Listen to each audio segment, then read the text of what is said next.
After days of waiting, these are the first people to be bussed out of eastern Aleppo since early Friday morning. Cold and tired, carrying what little they have left, they greeted each other as they arrived at Al-Rashidin, a town in the Aleppo countryside that is still in rebel hands.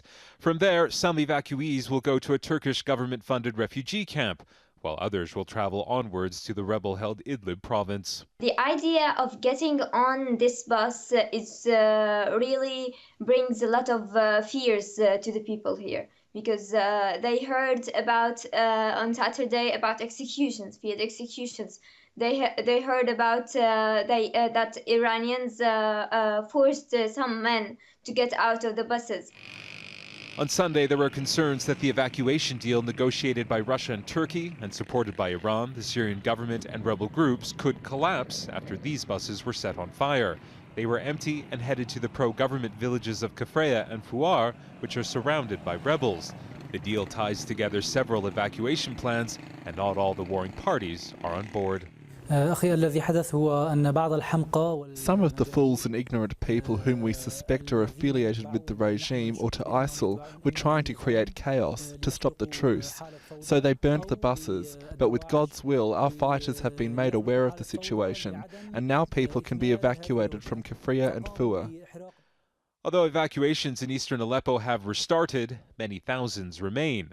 And any further setbacks means more misery for those trapped in the former rebel-controlled area. The conditions there are dire. There's little food, fuel, or water, and freezing temperatures have many on edge. We are under siege. Nothing entered Aleppo city. Nothing since 3 months and a half. No food, no medical supplies, nothing. We're just surviving now. We're just staying alive. The United Nations Security Council is voting on a resolution for sending international monitors to the city. Right now, Russians are manning the checkpoints through government territory, and the operation is being run in coordination with the International Red Cross. The chaos surrounding the evacuations reflects the complexities of Syria's civil wars. There's so many competing foreign interests and armed groups on the ground that it's often difficult to see tangible results on the ground, even when most sides agree. Still, after days of delays, evacuations in eastern Aleppo have resumed. But for those who remain, they fear that it could be stopped at any time.